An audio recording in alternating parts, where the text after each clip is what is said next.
Morning guys, questions for this week. The first one is it easy to bring relatives over to Spain from the Philippines? I would say it's easier than some other countries in the sense that there's connections between Spain and the Philippines in the same way if someone who's come from Guatemala, Argentina, countries with a connection with Spain have a much easier way into Spain, let's put it that way, with family. Doesn't mean it's guaranteed. I've got a friend who's currently dealing with somebody who was coming here to work and it got rejected. But with the tourism side, I think it's actually easier than trying to get one to say I'm going to come and live here permanently. Because obviously my mother-in-law is actually over here on holiday and it's not her first trip now, this is her second one. So I would say yes, it's probably easier than the UK, for example. Bringing somebody in from the Philippines or somewhere else they deem somebody's likely to disappear, but then again I would also say they take into account age. They must do. They definitely take into account it's a reason to go back. In our case, April's mother looks after the apartments in the Philippines, she's got her own finances in her bank, etc. So there's a lot of criteria, but yeah, I don't think it's as bad as the UK, definitely. What am I doing to learn Spanish was brought up again. What I'm doing with myself is I do Duolingo for about an hour a day. Well, probably about 40 minutes a day, because when I'm getting my physio, there's times between each machine or the massage, so I'll sit and do Duolingo, and if I'm sat in the machine, I'll do Duolingo. I'm also now doing memorise. Memorise is a better program, and that covers question 7, which one is better, memorise or Duolingo?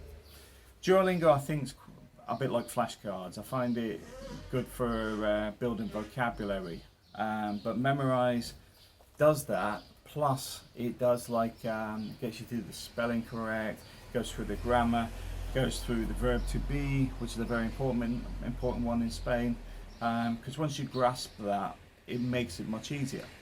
You know, like when you're eating, is it como, come?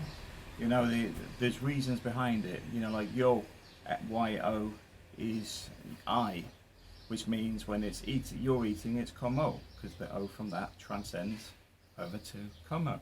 So those sort of things I find Duolingo doesn't do very well. Memorise does. So there's that. So those two things I do. I put Spanish subtitles on anything I'm watching on TV if it's in English, and I've started watching Spanish movies with English subtitles at the moment. I can't do Spanish with Spanish subtitles at the moment. I'm not fast enough to read what's going on with the speed that people talk, but it's getting there. That's one of the things to do, and as somebody mentions, things like the news and stuff are much better because people talk slower. So yes, newspapers as well is another good one, because you'll find, I think there's around 600 words in a newspaper. So if you started reading the daily Spanish newspapers, you'd start to see your vocabulary and structure develop. Another thing I have is Boja. Boja's the tutor. He teaches me Spanish twice a week. At the same time, my son's there doing mathematics. So my son does maths and I do Spanish, because most of mine is actually around the structure, verb to be at the moment. But he's also recommended we stop speaking any English in the house. And he doesn't rate Duolingo too much, in the sense he says don't bother with that. What you need is pen and paper and to write them down and get the structure and get it flowing in your head. When I would agree with him on that. So yeah, you know, but at the same time I'm finding Duolingo works and I'm finding Memorise work in different ways because they're doing different things. Memorise, I'm remembering a lot of vocabulary like vestido for dress, falda for skirt. No, I'm not becoming a cross-dresser. But you know, you get a lot of objects, but at the same time be careful, because a lot of it is for Latin America and not Spain. So some of the words don't mean a thing in Spain. They'll look at you wondering what you're talking about. But that's the things I'm doing at the moment, and it's working. My vocabulary is growing. I've started speaking more to people in the area. You know, before I didn't really bother because I'm reserved in that way generally. You know, I don't normally speak to people unless I need to speak to them. But that's one of the things I need to change, because it also helps with finding work. It also helps with integration in the community. And it's not that I'm standoffish or anything. It's just quite simply I'm normally going somewhere or doing something. So I just go about my business. But I'm starting to move away from that a bit more and be a bit more like I was in the Philippines, where you talk to anybody. But yeah, that's what I'm doing to learn Spanish. I need to learn Spanish. Do you ever have sad days? That's quite a funny one. See, this is the thing with YouTube. You find a lot of it's very upbeat all the time. I have bad days. Bad days, most recently, getting made redundant. I'm currently waiting to be made redundant from work. I also had my back injury. The problems I've had to deal with my relatives and my father's funeral and all that sort of stuff. All that stuff can build up on you over time, and this is one of the things that this doesn't really cover, but I do want to cover it myself, just thinking about it. There is Samaritans if you ever need it in this area, but one of the things I do recommend if you are living here is make an effort to find groups and people that can lend you an ear if you ever needed one. This is why I like for the women, ladies of Spain, massive group, nearly 4,000 members in total. That's quite a good group for people, especially where some of the women there are recent widows and stuff. They can meet new people, some that have gone through similar circumstances, etc. But you get that camaraderie going. Guys don't really have that at the moment that I'm aware of. Yeah, because I mean, I've got to admit, a lot of the guys I don't actually hang around with at all. Not because of anything negative in that sense, it's just that I don't drink, so I stopped drinking ages ago. So I'm not one to sit around bars. The only thing I do is like coffee down by the beach, and this area, there's very few British people. But at the same time, I've got some good Spanish friends, Ukrainian, a few friends in the area. I mean, Denise is great downstairs. We call her our adopted mother in some way.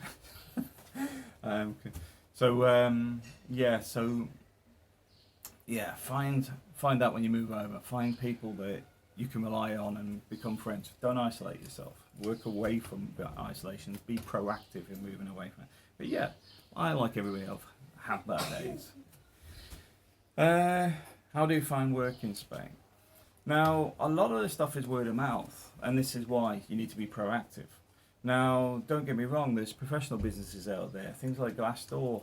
Denise mentioned Glassdoor, and I had a look at it because I had a look at it ages ago when it was set up, and a lot of the jobs just weren't that good, but it seems very proactive in Spain. Glassdoor has a lot of opportunities. I found some of the Facebook groups, be careful because some of them aren't actually jobs. What they're doing is they're using adverts for big supermarkets and stuff to go through onto websites that they're driving traffic to. So be aware of that. In fact, report them if you catch them doing it. I think that's just wrong. But also,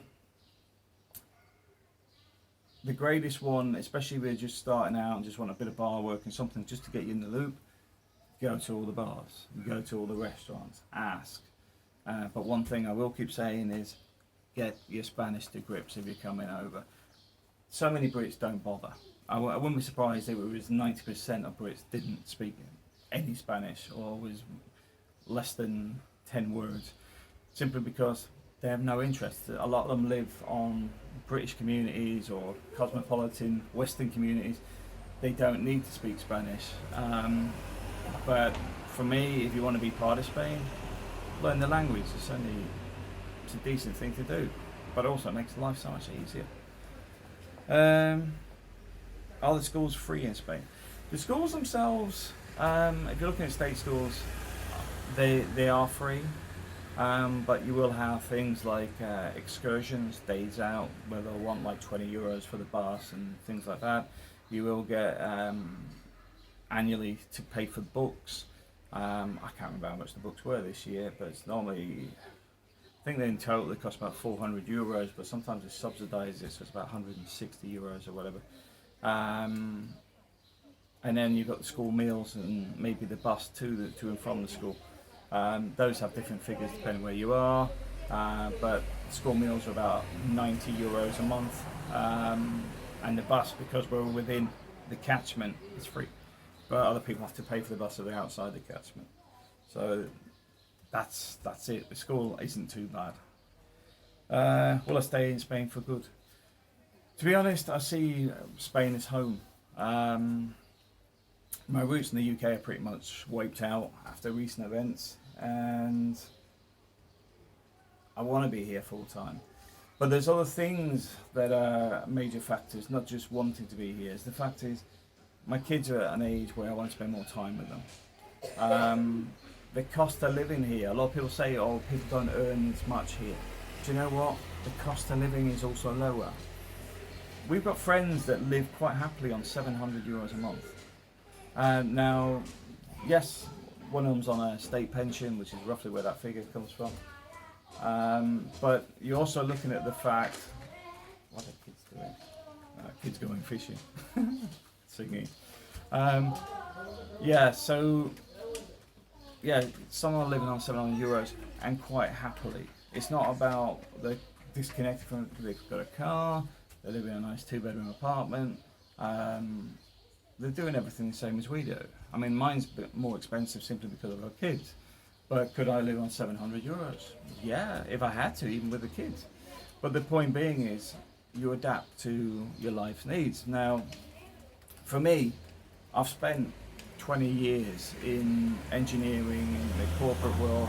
I'm looking for going back to when I originally got back into it. I'd rather be pottering around, fixing stuff at supermarkets and that sort of stuff, fixing air conditioning units, changing light bulbs, all that sort of stuff, because there's zero stress with it.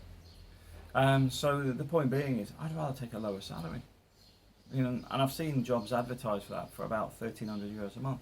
Not a lot of money, but to be honest, I'm not really bothered about money. I never have been. But what I've always been focused on is family life, and that's why we come to Spain, and that's what I am focusing on. So you have to decide, is it money you're chasing or life? Because if you're choosing life, if you can find something okay paying here, you can get life. Because if you're working full time with a proper company, they're going to be paying your the equivalent of national insurance, etc., which gives you your healthcare and also a pension. So for me, this is my life. I'm pretty much becoming Spanish. That's it from that side. That's it. That's all the questions for this week. But I just want to round up with sort of saying I really appreciate everybody's input on the channel, and if you can spread the word to other people, like I said, I try to do what other people are interested in as well. It's like somebody asked if I could do a drive around their neighbourhood and video it for them. Yeah, I don't mind. Next time I'm in that area, I will video it for you. There you go. But yeah, the channel is something I want to grow a bit more. I do want to get to a point where we can approach businesses as well, so that we can actually get some more engagement with companies and talking to people that do specific services, so that we can have like a knowledge base of people that we have experience with and trust. And I've had that engagement with them where you can sit and make your mind up. Is it somebody you'd want to deal your real estate? Is it somebody that you want to open a bank account with, or whatever? I want to get to that point. So any support on the channel is appreciated, but it also helps the channel grow as well. Thanks for watching.